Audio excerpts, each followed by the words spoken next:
মিয়ারা পায়ে পরে high heel করতেছে, কিলকিল ঠোঁটে লাগায় লটকে পি যুবকের দেয়ছি।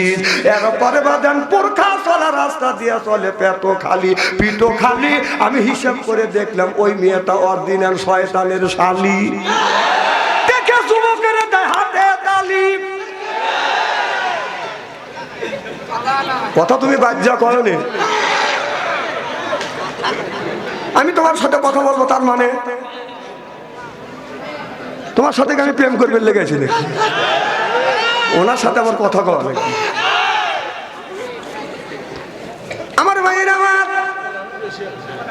কোন মানুষ যদি বাদাম জান্নাতে যায়, আল্লাহর ফেরেশতারা বাদান আদর করে করে বাদাম জান্নাতে নিয়ে যাবে। কথা বাদান বুঝতেছেন না? আমাদের কোন বাড়ির যদি বাদান আত্মীয় আছে, যদি কুটুম আছে, কুটুমকে করে বাদান আদর, পাইরে দেয় বাদান বিদেশি চাদর।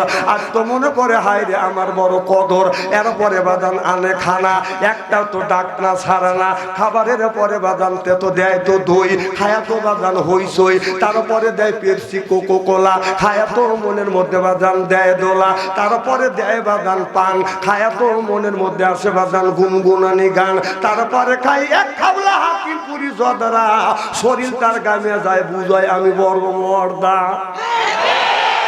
আল্লাহ কয় ও দুনিয়ার মানুষেরা, তোমরা যদি আমি আল্লাহ আমার জান্নাতে যাইতে চাও, তাহলে তোমাদের কাজ করা লাগবে দুইটা। ইন্নাল্লাযিনা আমানু, ইন্না মানে নিশ্চয়ই আল্লাযিনা যারা ঈমান আনবে ওই আল্লাহর উপরে, ওয়া আমিলুস সলিহাত, আর যারা নেক কাজ করবে। এক নাম্বার ঈমান আর দুই নাম্বার নেক কাজ করবে। তাহলে আল্লাহ নেক কাজের মধ্যে নামাজ আছে, রোজা আছে, হজ আছে, যাকাত আছে, কুরবানি আছে, ভালো ভালো কাজ আবাদান নেক কাজের মধ্যে ঢুকে গেছে। তাহলে এই নেক কাজ ছাড়িয়ে দিয়ে কেন রাখছে? মাথায় বড় বড় চুল, এরপরে ওই করে বাদান বল, পরনে হলো পাটের ছালা, হাতে হলো বাদান বালা, গলায় হলো পুতির মালা। আমি হিসাব করে দেখলাম ওই লোকটা অরিজিনাল শয়তানের শালা। নামাজ নাই, রোজা নাই, হজ নাই, যাকাত নাই, কয় খাসার ভিতর আছে। পাখি ঢুকলো কিভাবে? কথা বুঝতেছেন না? এই যে পাখি যে ঢুকছে খাসার ভিতর আছে, পাখি ঢুকলো কিভাবে? মুর্শিদকে বদিলে ববে খবর কে পাবে? মুর্শিদ খাইলে মাখন সানা, পাখির তো খাওয়া হইল না। মুর্শিদকে খাওয়াইলে সানা, পাখি কি খাবে? পাখি গু খাবে, তা তোর কি? এই পাখি বলে বেশি বেশি করে কোরআন তিলাওয়াত কর, পাখি বলে বেশি বেশি করে নামাজ পড়, পাখি কয় বেশি বেশি করে রোজা রাখো, পাখি বলে বেশি বেশি করে জিকির করো। রাসূল বললেন কুল্লু সাইয়্যিদ সেকালাতুল কুলুবিহিল যিকরুল্লাহ। আল্লাহ নবী বললেন বেশি বেশি করে জিকির করলে কলবের ময়লা পরিষ্কার করে দেয় কে? আমার শরীরে যদি ময়লা পড়ে, কাপড় চোপড়ে ময়লা পড়লে সাবান সোটা দিলে বাদান পরিষ্কার হয়।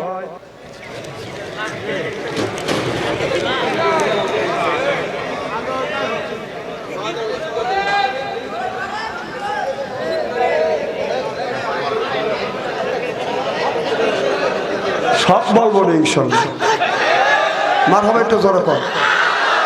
তাহলে কাপড়ে যদি ময়লা পড়ে, সাবান সোটা দিলে বাদান পরিষ্কার হয়। শরীরে যদি বাদান আপনার ময়লা পড়ে, সাবান দিয়ে দলন দিলে বাদান পরিষ্কার হয়। আপনার অন্তরের মধ্যে যদি ময়লা পড়ে, এইটা আপনি কি দিয়ে পরিষ্কার করবেন?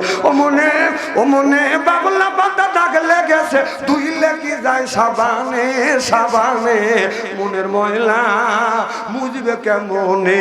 খাজলো তো যায় না রে ধুলে, স্বভাব যায় না রে মলে, শিকার গন্ধ যাইবে কি ভাই, সুসল গন্ধ যাইবে কি ভাই, গোলাপ জল দিলে মনের ময়লা মুজবে কেমনে? নবী বললেন কুল্লু সাইয়্যিদ সেকালাতুল কুলুবিহিল যিকরুল্লাহ। আল্লাহ নবী বললেন বেশি বেশি করে জিকির করো, কলবের ময়লা পরিষ্কার করে দিবে কে?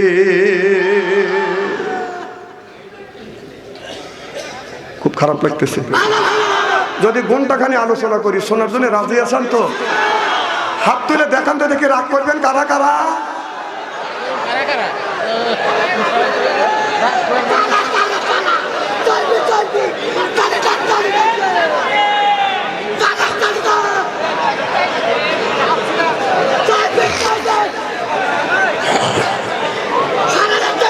আমার মুসলমান ভাই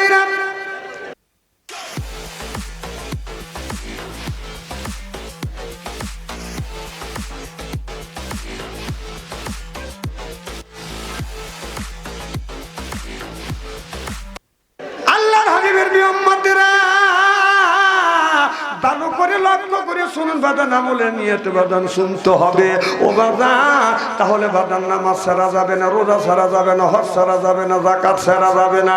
আজকে নামাজ ছেড়ে দিছে আমাদের দেশে এমন বাদান যুবক আছে, এমন যুবক আছে 1 বছর ধরে বাদান ফজরের নামাজ আদায় করে না। এই রকম যুবক বাদান আছে না নাই?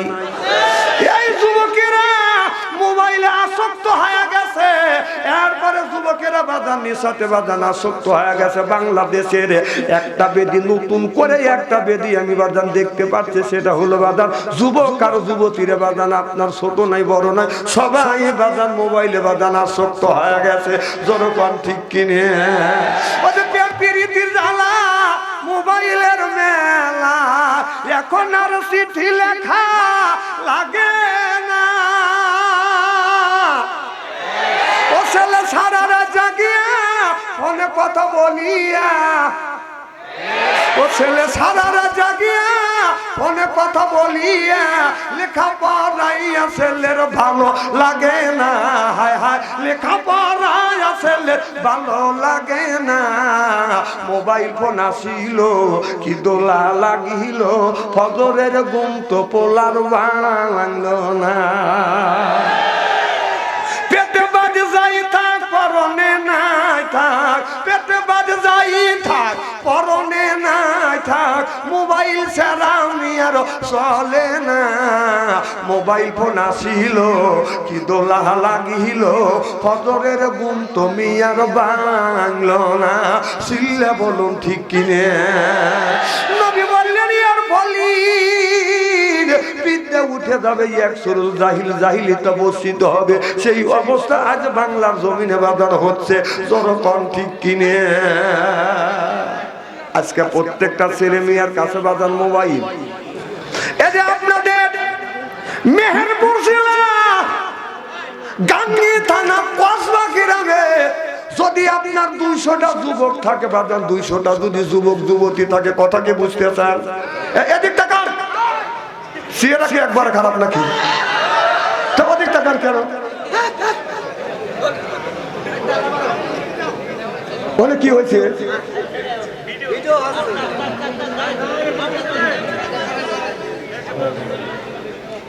কি ভাই খারাপ লাগতেছে নাকি? কি যেন বলতেছিলাম?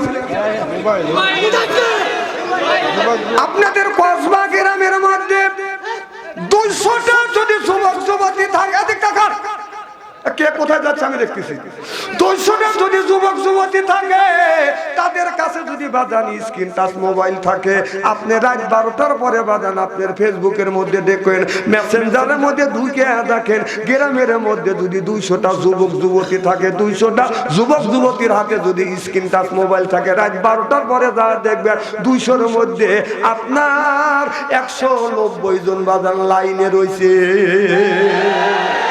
ও রাত 12টার পরে, রাত 12টার থেকে শুরু করে রাত 3টে পর্যন্ত লাইনে থেকে কি করতেছে? তাহাজ্জুদ নামাজ পড়তেছে, তাহাজ্জুদ নামাজ পড়তেছে। রাস্তা দেওয়া যায়, যাওয়া যায় না। একটা ছেলে একটা ফেসবুক মোবাইল নিয়ে এইরকম করে রাস্তায় গোপনে একা একা বসে থেকে কি দেখতেছে? না না, ও মরা কাবায় বলছি, মরা কাবায় বলছে যে ওর বাপ দাদা 14 গোষ্ঠী মারা গেছে, আল্লাহর ফেরেশতারা কবরের মধ্যে কি রকম করে গুত হইতেছে সেইটা দেখতেছে।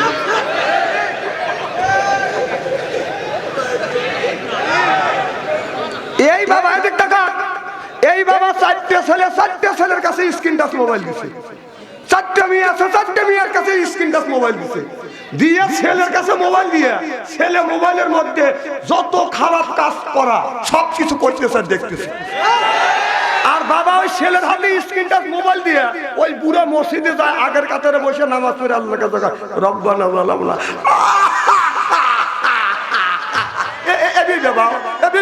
তোর ফেক ফেক করে ব্যবহার কোনো দাম নাই, কত বার লাগে তোর ছেলের হাতে কি দিছিস? তোর ছেলের হাতে ওই স্ক্রিন টাচ মোবাইল দেওয়ার চাইতে একটা পিস্তল দে, একটা মানুষকে গুলি করে মারলেও তারপরেও একটা ওই জেল খাটবি, তাও জাহান্নামের হাত থেকে বাঁচবি। আর ওর সাথে তুলে দিছে জাহান্নামের খড়ি, তুলে দিছে, তুলে দেওয়ার মসজিদের মধ্যে ফেক ফেক করে ব্যবহার।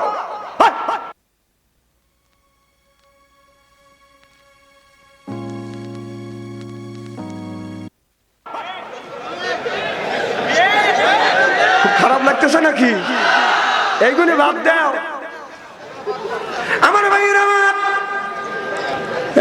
যুবকেরা ভালো করে লক্ষ্য করে শোনো বাবা। আচ্ছা, বাংলাদেশের যুবকেরা বাদান আপনার ওই মোবাইলে বাদান আসক্ত হয়ে গেছে। এ বাবা, একটা বছরের মধ্যে তুমি, এক বছরের মধ্যে একটা দিনও ফজরের নামাজ পড়লে না, তুমি কি চিন্তা করলে না এই জমিনে বেশি দিন থাকা যাবে না? আকাশ হলো আল্লাহর, জমিন হলো আল্লাহর। আল্লাহর জমিনে তুমি নাজ নিয়ামত খাচ্ছ, আল্লাহর জমিনে বসবাস করতেছো। এইটা কি তোমার জীবন বাবা? তোমার জীবনটা তুমি যে এই মোবাইলের মধ্যে আপনার ওই যে চিত্র জগতের, আপনার চিত্র জগতের অশ্লীল ছবিগুলি দেখতেছে, চিত্র জগতের নায়িকাদের ছবি দেখতেছে, ওই নর্তকীদের ছবি দেখতেছে। তোমরা এই যে জীবন 20 বছর হয়ে গেছে, 20 বছর থেকে শুরু করে এ পর্যন্ত খালি ল্যাংটা ছবি, উলঙ্গ ছবি, অশ্লীল ছবিগুলি তুমি দেখতেছে। যুবক, একটা দিন কি চিত্র জগতের নায়িকা তোমাকে কোনোদিন বলেছে এই যুবকটা প্রত্যেক দিন আমার অশ্লীল ছবিগুলি দেখে? আমি একদিন যা যুবকের কাছে দেখা করে আসছি, কোন নায়িক নায়িকা আইছে? তাহলে তুমি তো প্রত্যেক দিন ওই নায়িকাদের অশ্লীল ছবি, উলঙ্গ ছবি আর নর্তকীদের ছবিগুলি দেখতেছে। দৈনিক তুমি দেখলে একটা দিনও তো ওই নর্তকী তোমার কাছে আসলো না। তুমি ওই নর্তকের ছবি দেখে দেখে তুমি তোমার জীবনটা যে নষ্ট করিয়া দিচ্ছে। রে যুবক, আল্লাহর কাছ কি তোমার যেতে হবে না? গোটা জিন্দেগির জীবনের হিসাব দিতে হবে কার কাছে? আল্লাহ বলে, ও দুনিয়ার মানুষেরা, আমার জীবনে আমার জমিনে বসবাস করতেছো তোমরা, আমার নাজ নিয়ামত গুনি খাচ্ছ। আল্লাহ যে নাজ নিয়ামত যে আল্লাহ দিছে, আল্লাহ যে নিয়ামত গিনি দিছে, এই নিয়ামত কি কেউ অস্বীকার করতে পারবে? আল্লাহ বলে, পাবে আইয়া আলা এ রাব্বিকুমা তুকাযিবান।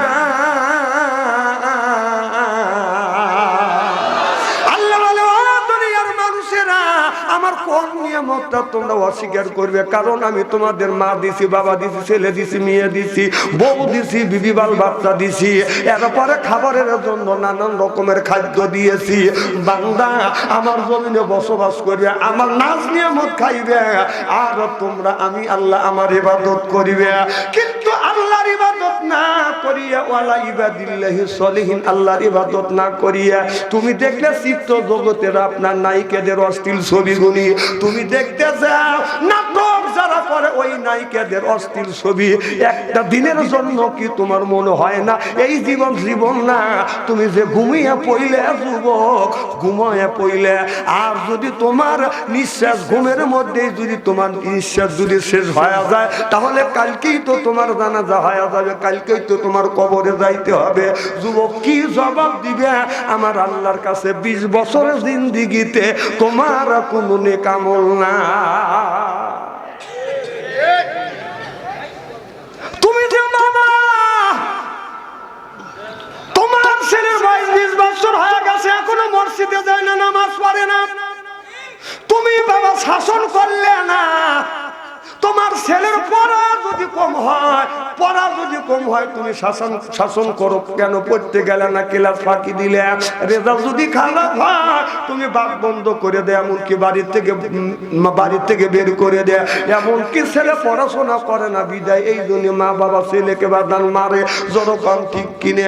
তোমার ছেলে 20 বছর বয়স হয়ে গেছে, 20 বছরের মধ্যে তোমার ছেলে একটা দিনও ফজরের নামাজ পড়ে না, মসজিদে যায় না। এর জন্য তুমি কোনোদিন বললে না, বেটা কেন তুমি মসজিদে যাও না, নামাজ পড়ো না?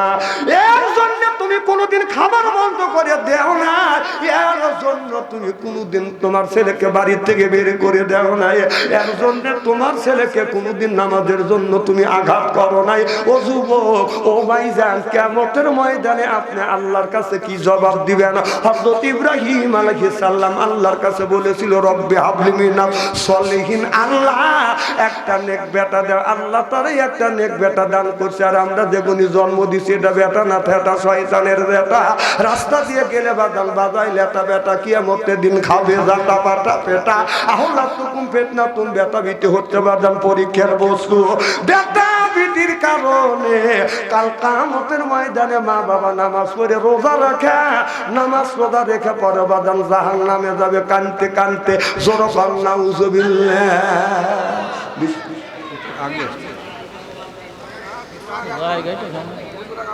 আচ্ছা একটু আগে আসা যায় না? শোনেন, দাঁড়ান, আমি 1 থেকে 3 পর্যন্ত বলবো। আমি আপনাদের পায়ে ধরা